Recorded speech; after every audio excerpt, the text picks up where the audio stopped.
Continúa Medianoche por Set Radio.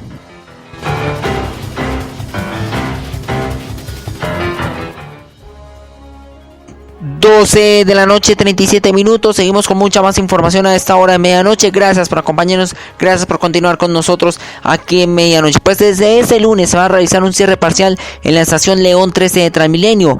El segundo vagón de la estación León 13 de la troncal sur de Transmilenio sentido Soacha, Bogotá, tendrá las puertas cerradas desde el próximo lunes. Esto con motivo de las obras de ampliación de la estación que adelantará la alcaldía de Soacha sobre este punto para mejorar la capacidad.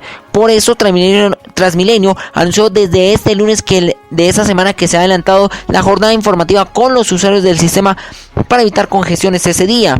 Eso quiere decir que los servicios K43, que funcionan de lunes a sábado, y K98, que transitan en días festivos, harán paradas temporalmente en el primer vagón. Las puertas del vagón 2 sentido Bogotá-Soacha continuarán funcionando normalmente. Eso es información de servicio público para las personas que viven en el municipio cercano de Soacha. Tenemos las 12 de la noche, 38 minutos. Tenemos más noticias a esta hora aquí en medianoche. Tenemos que confirmar en otra noticia que un paramilitar en las últimas horas quedó libre 2 veces y ahora no se sabe en dónde está. Pues ese paramilitar se trata de Yesid Farid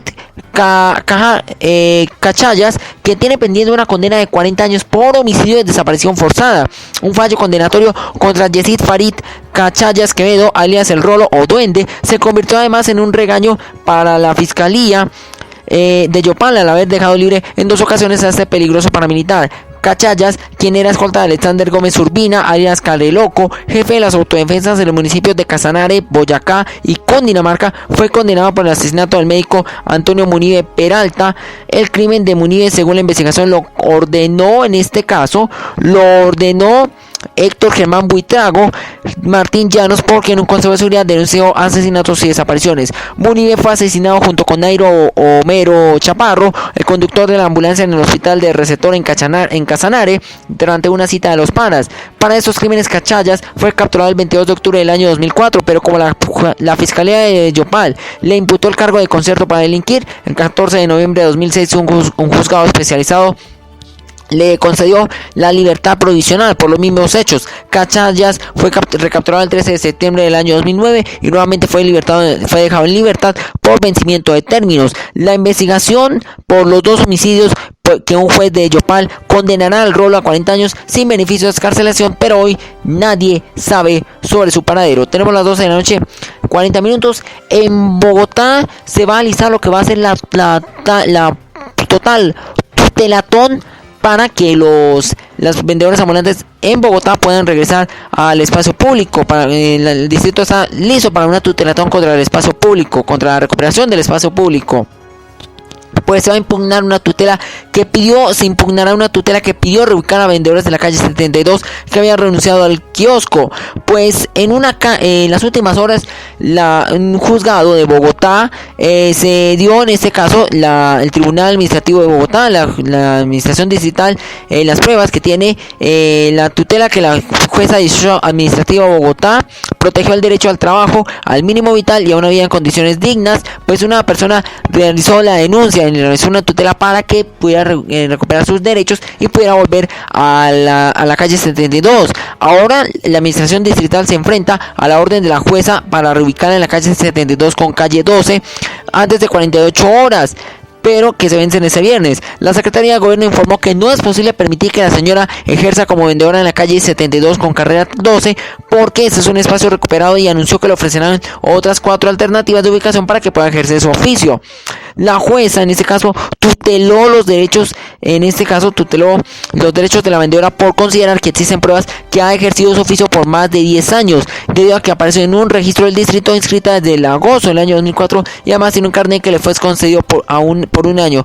Según la jueza, la vendedora la protege como figura denominada confianza legítima, la cual se explica porque ha ejercido como vendedora por el conocimiento de la administración por mucho tiempo, más de 10 años en ese caso, y aunque reconoce que no es legal ejercer el trabajo ambulante en el espacio público, señala que el distrito solo le ofreció la alternativa un día antes del operativo de recuperación. El secretario de Gobierno Miguel Uribe aseguró que la tutela de Carmenza Vargas no es la única interpuesta contra la recuperación del espacio público, pero sí la única que se ha fallado en contra de la ciudad. La administración sabe que hay al menos 60 tutelas en proceso, por lo que ya tiene listo el equipo jurídico que defenderá al distrito en caso de que haya un nuevo fallo en este caso particular, que se prepara la impugnación. Según las cifras oficiales, Bogotá cuenta con 608 kioscos metálicos, de los cuales 100 fueron abandonados hace más de 5 años por las administraciones anteriores. De esos 30 ya fueron recuperados y entregados. 12 de la noche, 43 minutos. Pasamos a otra noticia, porque en el proceso de paz, según indica la información, los uribistas no estarán en el proceso de justicia transicional, no podrán acogerse a los beneficios. El gobierno cerró el miércoles la toda expectativa para que cualquier civil que no haya tenido que ver con el conflicto armado sea sujeto de la justicia transicional. El asunto tiene que ver con la pretensión de que el exministro de Salud del gobierno Uribe, Diego Palacio, ha dejado entrever que podría acogerse a los beneficios jurídicos establecidos en el marco del proceso de paz.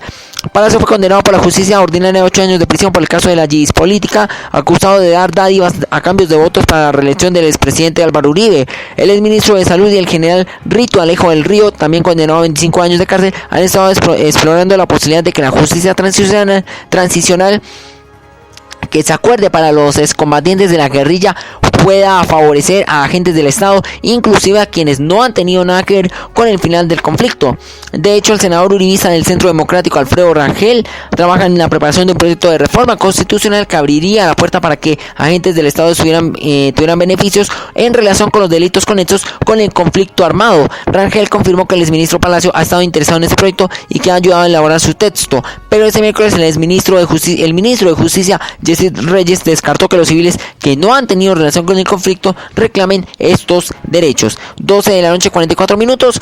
En otra noticia, en las últimas horas en Bogotá se suspendió la convocatoria para la elección del personero distrital y también la del contralor, pues en un documento firmado también advierten que la designación temporal no puede superar los 3 meses. Pues en la mesa directiva del Consejo de Bogotá suspendió el proceso de convocatoria pública para la elección del personero distrital para cumplir con el concepto del Consejo de Estado, que establece que el mecanismo de selección debe ser el concurso de méritos. Se hicieron lo mismo con la inscripción para la Contraloría, en vista de que la convocatoria no tenía criterios de meritocracia, pese a que en diciembre del año pasado otro concepto del Consejo de Estado señaló que a este proceso se debe hacer mediante convocatoria pública con criterios de méritos, es decir, que debe haber una evaluación que permita elegir entre los mejores puntajes.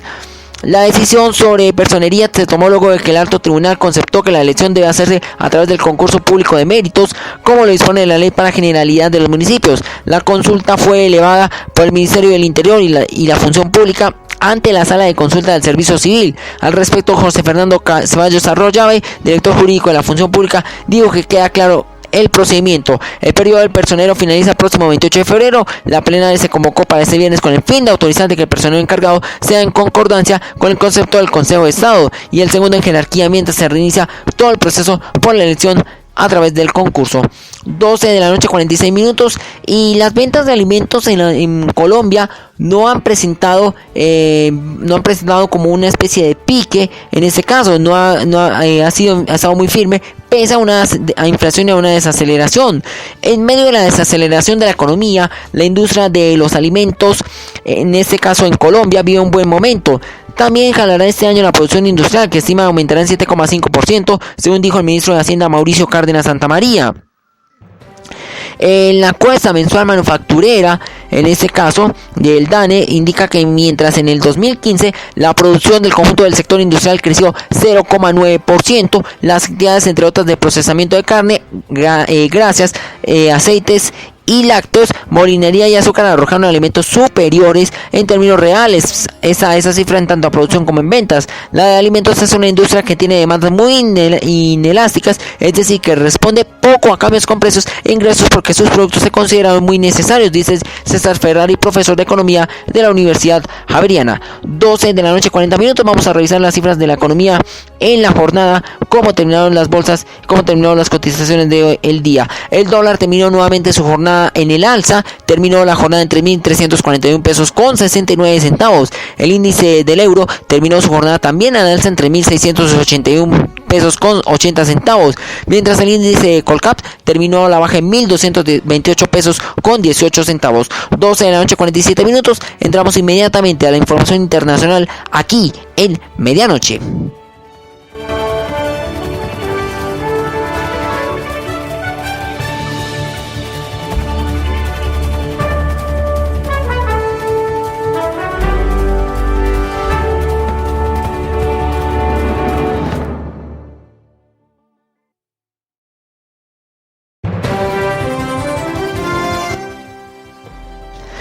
Internacional.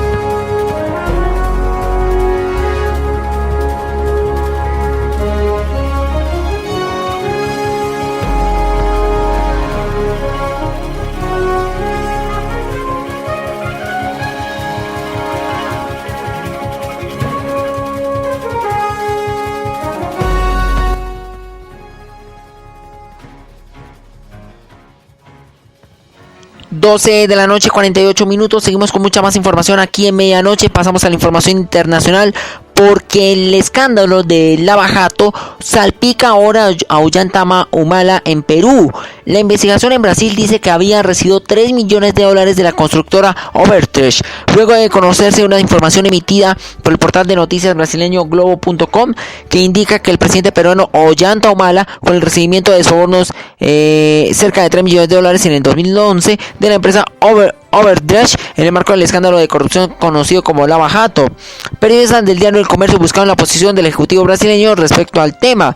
Las secretarías de comunicación tanto de la presidencia como de la Cancillería prefirieron no pronunciarse al respecto, ni al hecho de que el embajador brasileño en Lima, Marcos Raposo López, haya sido convocado por Humala para solicitar información oficial sobre el particular, según se informó en un comunicado oficial. Según las investigaciones, los policías del Lava Jato, que se llevaron a cabo en la ciudad de Curitiba, la correspondencia encontrada y el contexto de las conversaciones de Marcelo Overtrecht, luego dueño de la empresa constructora, y algunos empleados llevan a considerar que las iniciales OH junto a la cifra señalada aparecen en una hoja de cálculo incautada a la administradora Marta Lucía Guimaraes Tavares, se refieren realmente a Ollanta Humala. Vamos a estar muy pendientes ante esta información. 12 de la noche, 50 minutos. Vamos a la noticia internacional también en Asia, en China exactamente, porque este país en las últimas horas desplegó aviones de caza en las islas disputadas con Taiwán y Vietnam. Pekín envió aviones caza a la misma isla disputada en el mar de China Meridional, en la que despegó miles tierra-aire, dijeron funcionarios estadounidenses, exactamente en el archipiélago de Paracelso, que tiene importancia sobre el dominio territorial que brinda a su dueño.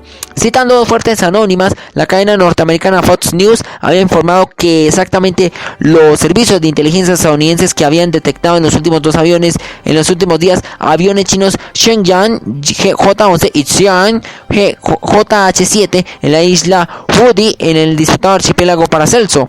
En ese mismo archipiélago, en cuyas aguas navegó a finales de enero un buque militar de los Estados Unidos, un acto que el gobierno chino calificó como deliberada provocación, y la misma isla en la que también Fox News adelantó la semana pasada que China también había instalado un sistema de lanzamiento de misiles tierra-aire. El capitán de navío Darren James, un portavoz del Comando Estadounidense del Pacífico, confirmó la información, pero indicó que los cazas chinos habían sido utilizados previamente en la isla. 12 de la noche, 51 minutos. Pasamos a la información deportiva aquí en Medianoche.